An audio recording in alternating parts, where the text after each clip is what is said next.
अगर आप भी चाहते हैं कि अपना जो विंडोज़ है जैसे विंडोज 7, 10 या फिर 8 या फिर कोई भी वर्जन हो, अगर आप उसे किसी जो अन्य लैपटॉप में पोर्टेबल की तरह चलाना चाहते हैं, यानी कि यूएसबी पेन ड्राइव आपके पास है, उसे चाहे जिस लैपटॉप में जो है ऑपरेट कर सकते हैं किसी भी जो है विंडो वर्जन को, चाहे 7 हो, चाहे 8 हो, चाहे 8.1 हो या फिर 10 हो, 10 प्रो हो।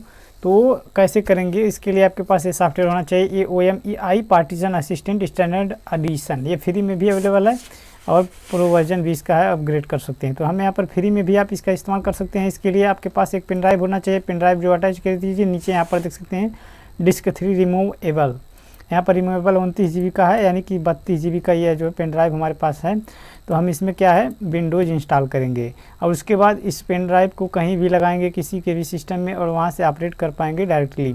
तो इसके लिए इसको ओपन करिए, उसके बाद ऑल टूल पर क्लिक करिए, उसके बाद यहाँ पर दिया है विंडोज़ टू गो क्रिएटर, यहाँ पर देख सकते हैं। इस पर यहाँ पर ऑल टूल पर क्लिक किए, उसके बाद विंडोज टू गो क्रिएटर दिया है, इस पर क्लिक कर देंगे। इस पर क्लिक करने के बाद थोड़ी देर बाद यहाँ पर हमारे सामने ऐसा होगा। हम डेस्कटॉप को यहाँ से हिडन कर दे रहे हैं, जैसे कि यहाँ पर डेस्कटॉप पर का जो भी आइकन था वो गायब हो चुका। तो यहाँ पर देखिए क्रिएट विंडो टू गो, इसके लिए 3 स्टेप है।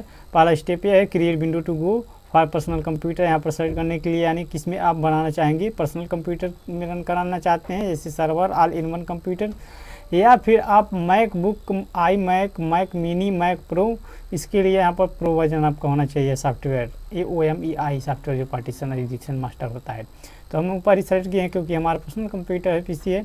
तो हम नेक्स्ट पर क्लिक करेंगे, सेलेक्ट बाय डिफ़ॉल्ट। उसके बाद यहाँ पर आ गया दूसरा option, select a way to create window to go, create window to go with system disk ISO। तो आपके पास जो है डिस्क ISO होना चाहिए। अगर ISO में एक फाइल होती है, यानी आपके विंडोज़ का विंडोज 7 हो या फिर 10 हो या फिर 8 हो, उसका ISO फॉर्मेट ये इंटरनेट पर आसानी से आपको मिल जाएगा, डाउनलोड कर सकते हैं, या फिर यहाँ से डाउनलोड पर क्लिक करके जाके डाउनलोड कर सकते हैं। इंटरनेट पर मिल जाएगा, जो कि आपको 3 GB यानी 3.5 GB से ऊपर ही मिलेगा।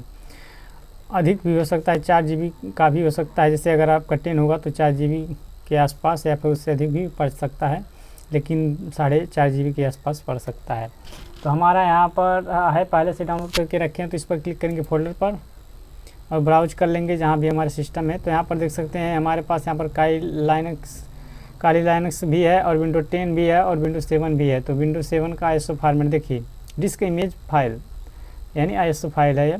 इसको बना सकते हैं इमेज बर्निंग टूल की मदद से। अगर आपके पास DVD CD है, इसका वहाँ से कन्वर्ट करके कर सकते हैं, उसको डाउनलोड कर लीजिएगा टूल, उसकी मदद से इस तरह का फॉर्मेट बना लीजिएगा, तब यह काम कीजिएगा। तो चलिए यहाँ पर विंडो 7 सेलेक्ट करते हैं, ओपन पर क्लिक कर देते हैं। यहाँ पर जब यहाँ पर सेलेक्ट हो जाएगा तो नेक्स्ट पर क्लिक कर देंगे। नेक्स्ट पर क्लिक करने के बाद यहाँ पर आपको सेलेक्ट करने के लिए आ रहा है किस में आप इंस्टॉल करेंगे। तो अपना पेन ड्राइव जो है वो सेलेक्ट कर लीजिए। कहीं हार्ड डिस्क एक्सटर्नल लगा हो तो उसमें मत कीजिए, नहीं तो वो फॉर्मेट कर देगा। और पेन ड्राइव में ध्यान रखिए उसका बैकअप ले लीजिए, नहीं तो आपके पेन ड्राइव को जो है फॉर्मेट कर देगा, तो आपका सारा डाटा जो है वो लॉस हो जाएगा। तो हम यहाँ पर वेंडर को प्रोडक्ट कोड यानी पेन ड्राइव है ये SanDisk का 29 GB, तो यहाँ पर सेलेक्ट करेंगे, डिस्क 3 सेलेक्ट है और प्रोसीड पर क्लिक कर देंगे।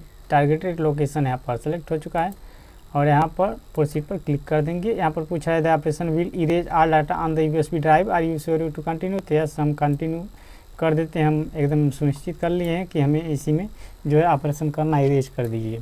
तो यहाँ पर हो रहा है क्रिएटिंग विंडो टू गो, 5% यहाँ पर हो चुका है। अब इसमें कुछ टाइम लगेगा। एक्सट्रैक्ट हो रहा है बीम इमेज फाइल, उसमें एक बीम करके होता है यानी विंडो इमेज फाइल होती है, उसे या जो एक्सट्रैक्ट करेगा यानी फैला रहा है, उसके बाद आगे का प्रोसीजर होगा। इसमें लगभग कुछ टाइम लग सकता है, जैसे कि आधा 1 घंटे का टाइम लग सकता है, इसलिए जो है वेट करिएगा, धैर्य बनाए रखिएगा। तो चलिए यहाँ पर रिकॉर्डिंग को थोड़ा सा पॉज करते हैं, देखते हैं कब तक हो जाता है।